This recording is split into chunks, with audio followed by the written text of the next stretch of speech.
अब हम अगला टॉपिक लेते हैं, rotational equilibrium and the principle of moments. इस कॉन्सेप्ट को बताने से पहले फिगर को समझा दें। ये कोई रॉड है और यहाँ पर फिक्स है। अगर ये फिक्स है, ध्यान देना, ये अगर फिक्स है, आपने देखा होगा स्कूल में, कॉलेज में, इंडस्ट्री तो गए नहीं होगे, इंडस्ट्री में भी इसका यूज होता है। तो हम हमारे बच्चे जो खेलते हैं छोटे छोटे, उनको देखिएगा, एक बच्चा यहाँ बैठ जाता है, एक बच्चा यहाँ बैठ जाता है। ये अपने वेट को कम करता है तो ये बॉडी इधर रोटेट कर जाती है। ये वाला हिस्सा जो है, या अगर कोई वो बच्चा बैठा है तो ऊपर की तरफ बढ़ जाता है, फिर ये फोर्स अप्लाई करता है तो ये बंदा ऊपर चला जाता है। अच्छा, जब ये ऊपर जा रहा होता है तो ये बॉडी नीचे की तरफ आ रही होती है, और जब ये फोर्स जनरेट करता है या ये वेट हल्का कर देता है तो ये ऊपर जाती है और ये बॉडी नीचे चली जाती है। आखिर इसका यूज कहाँ करना है? मान लेते हैं बहुत बड़ी बड़ी वेटेड मशीनें हैं और हमारे पास जो है स्पेस ऐसा है कि हम इसी का यूज कर सकते हैं, तो हम उन वेटेड ऑब्जेक्ट को कहीं पर लिफ्ट कराने के लिए यूज कर सकते हैं। कॉन्सेप्ट है, यूज कर सकते हैं। तो यहाँ पर क्या किया कि एक रॉड कंसीडर की गई और इस पॉइंट पे, वो पॉइंट पे यहाँ से ये मोशन करेगा। अगर ये बॉडी ऐसे मूव करेगी, ध्यान देना, अभी क्लॉकवाइज एंटी क्लॉकवाइज को पीछे की वीडियो में बात किए हैं। ये अगर बॉडी इधर की तरफ मूव करेगी तो ये इधर की तरफ मूव करेगी, तो मोशन देखो इस पॉइंट से हमने देखा ये वाली बॉडी, फिर से इस पॉइंट से हमने देखा ये वाली बॉडी किधर मूव कर रही। अगर हम यहाँ क्लॉक देखें, वॉच लगा कर देखें, तो ये जो मोशन आएगा आपका क्लॉकवाइज आएगा। ध्यान देना, ये मोशन आएगा आपका क्लॉकवाइज। अब अगर हम इसकी बात करें, इस पॉइंट की बात करें, तो ये अगर इधर मोशन कर रहा है, नीचे की तरफ मोशन कर रहा है, तो ये आपको किधर का मोशन देगा? एंटी क्लॉकवाइज का मोशन देगा।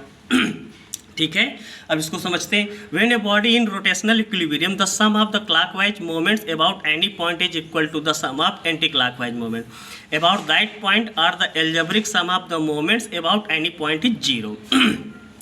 Consider a uniform rod free to rotate on a pivot P। देखो इसको पॉइंट P पिवोट बोलते हैं, जहाँ पे रोटेशन हो रहा है। Two weights W1 and W2 are the hang from it and distance D1 and D2 from the point O से distance D1 and D2 पे दो वेट लिए गए, W1 and W2। अच्छा, फार्मूले के हिसाब से, टॉर्क के फार्मूले के हिसाब से torque tau equal to F into R होता है। तो ये एफ हो गया, और यहाँ से जहाँ से मोशन हो रहा है वो आपकी डिस्टेंस D1 हो गई। फिर से गड़बड़ मत कर देना कॉन्सेप्ट को। ये देखो, ये वेट लग रहा है, तो ये वेट क्या काम करेगा? फोर्स का काम करेगा। अब फोर्स का काम करेगा तो मोशन कहाँ से हो रहा है? तो आपने चेक किया, मोशन जो हो रहा है वो पॉइंट O से हो रहा है, तो O से इस पॉइंट तक जो डिस्टेंस हो गई वो D2 हो गई। तो मतलब क्या हुआ? F2 इंटू D2 हो जाएगा। ठीक है, taking moments about point O। अब हम क्या करेंगे? मोमेंट्स पॉइंट O से लेंगे।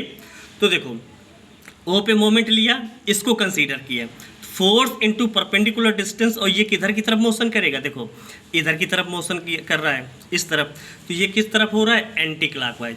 तो एंटी क्लॉकवाइज को किसको ले लिया? प्लस में ले लिया, F1 इंटू D1। अब इसको चेक किया कि वेट अगर आपने यहाँ पे लगा रखा है और वेट यहाँ पे लगा रखा है, तो ये इधर कंसीडर करेगा मोशन को, ये किधर करेगा? ऐसे मोशन कंसीडर करेगा, तो किधर हो जाएगा? क्लॉकवाइज। तो फोर्स इनटू परपेंडिकुलर डिस्टेंस।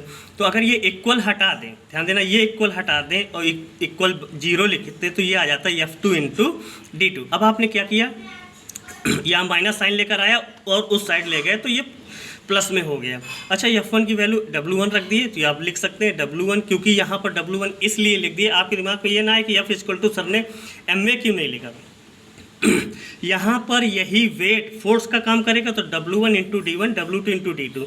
और रही बात MA की, तो W को जब चेंज करोगे मास में आ जाएगा, और G लगा दोगे तो ग्रेविटेशनल A रिप्लेस हो जाएगा ग्रेविटेशनल में। खैर ठीक है, this is also called the lever principal.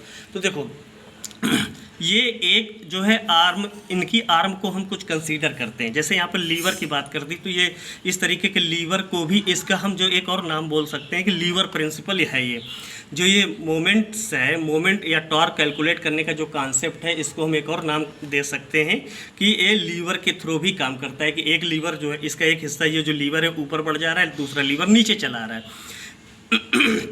दिमाग में आपको बैठाने के लिए स्कूल में छोटे बच्चे इसका बहुत यूज कर रहे हैं, देख सकते हो अपने स्कूल में, वो बैठ करके इस पर खेलते हैं। ये एक तरीके के बच्चों के लिए खिलौना हो गया।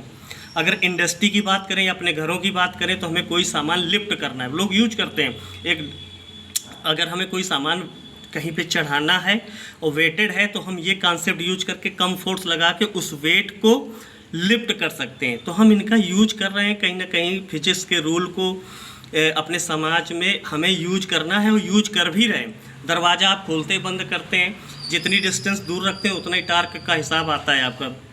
अगर वही आप पास में कब्जे के पास में है उसको खींचेंगे, बहुत फोर्स लगाना पड़ेगा कब्जे के पास में। जैसे दरवाज़ा को आप जहाँ से हाथ से पकड़ के खींचते हैं तो वो एक डिस्टेंस होती है, वो डिस्टेंस उस रोटेशन के पॉइंट से डिस्टेंस अधिक होती है, इसलिए कम फोर्स लगाना पड़ता है।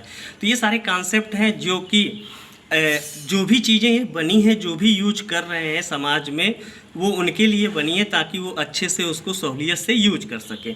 फिर भी अगर कोई आपको कन्फ्यूजन होता है तो फिर पूछिए, बताते हैं।